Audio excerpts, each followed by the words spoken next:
Hi, I'm Carl Azus. Thanks for taking 10 minutes out of your day this December 5th for CNN Student News. Big vote yesterday in the European country of Italy. Significant changes have been proposed to the country's constitution, which dates back to 1948, and voters were given the choice to accept or reject them. Italy's parliament has two chambers, the Senate and the Chamber of Deputies. Both houses have to approve a bill before it can become law. Italian Prime Minister Matteo Renzi wants to reduce the number of people serving in the Senate. This would weaken that chamber, and Prime Minister Renzi says it would make it easier and faster to pass laws. But critics say this could get rid of an important check on the government's power and give too much power to the Prime Minister instead. What further raised the stakes in this referendum, this vote, is that Mr. Renzi says he'll step down as Prime Minister if Italians don't vote to reduce the size of the Senate.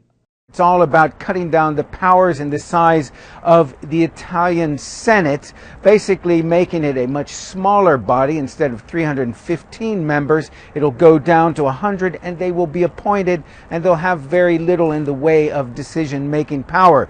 The Italian Prime Minister, Matteo Renzi, says this is a good way to streamline a very cumbersome political process, but his critics say that this really poses the danger of giving dictatorial powers, or rather too much power, to whoever is in the position of Prime Minister. Many people harking back to the days of Mussolini, who was one of the reasons why the cumbersome political system exists here in the first place. The problem is, of course, Matteo Renzi has said that if Italians reject these constitutional changes, he will resign. So many of his opponents have turned this simply into a popularity contest for Matteo Renzi. He's the 41-year-old prime minister who has been in power for the last 2.5 years. He came to power promising to get the Italian economy, which hasn't really moved since the late 1990s, moving again. It has moved from negative growth to very anemic progress, or rather positive growth. But for many Italians, that's simply not enough. In central China, more than 20,000 people were stranded at an airport over the weekend. Flights were canceled or delayed in the city of Chengdu. The reason? An extreme combination of fog and smog. The airport called the conditions the most disruptive in years. The World Air Quality Index is one measurement of pollution levels. When it's between 0 and 50, air quality is good. Pollution isn't a problem.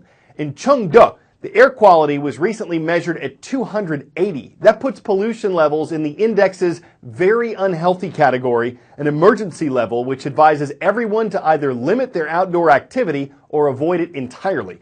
The pollution is a side effect of the major industrial growth seen in some Chinese cities. It's especially dangerous for people with asthma or respiratory infections. In the U.S. state of North Dakota, today is a deadline for thousands of people protesting the Dakota Access Pipeline. Their main camp is on government land, and last week the U.S. Army Corps of Engineers said that activists who refuse to leave could be arrested starting Monday. But the government also said it won't force people to leave, and many demonstrators say they're staying put. This is over a controversial pipeline that would connect oil-rich areas of North Dakota to Illinois, where oil could then reach additional markets. It's a $3.7 billion project. Its developer says it'll create thousands of jobs, generate millions in tax revenue, and make the U.S. less dependent on foreign oil. But it's being built near a reservation for Native Americans, and they say the pipeline threatens their environmental and economic well-being.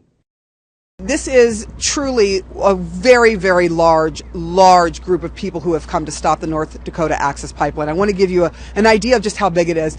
We are giving you kind of a look of the Osheti-Shakoi camp. It is the largest camp, but there are several other camps that are here. And inside this camp alone, the estimates are somewhere between 5,000 and 8,000 people who have come in support of the indigenous people who are here and plan to stay on this land. And what you're seeing is really a work to try to be sustainable, to stay here for a long time, because no one plans on leaving unless the North Dakota Access Pipeline is stopped. Now, I want to show you where the work was being done on that pipeline. If you look far over my right shoulder, you'll see some lights that are shining there, and above that you'll see some military vehicles, and that's the Army Corps of Engineers engineers sitting there. Beyond that, that's where the pipeline work is being done. So it's not more than a couple of miles away from this camp.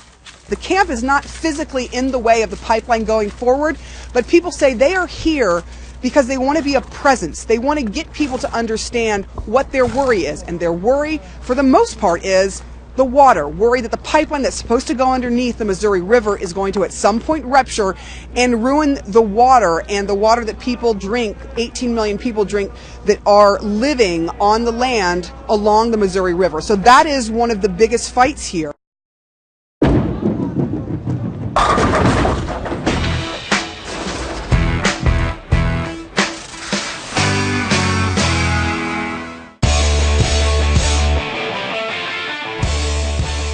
According to Encyclopedia Britannica, there's not much that's known about the life of St. Nicholas, except that he probably served as a Christian bishop in the 4th century AD.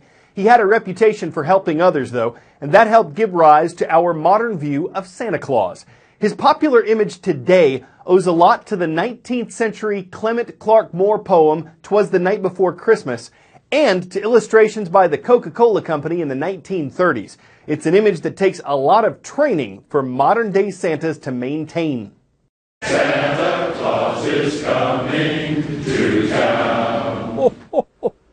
Welcome to the ultimate Christmas in July, Santa University, a 4-day training camp in Colorado where professional Santas come to hone their craft. It's more of a calling than it is a job. And the little boy with no hesitation said, "That's Santa Claus." She said, your nose is like a cherry." That's when I knew that I probably was Santa Claus. Spreading holiday cheer is serious business. It takes the right look, months of dedication, and more hair care products than you'd expect. But all the women say it's a miracle stuff. But aside from some extra hold hairspray, what does it take to be the perfect professional Santa? The experts all had the same answer. You got to have that Christmas love. Having a caring heart. First, it's the heart.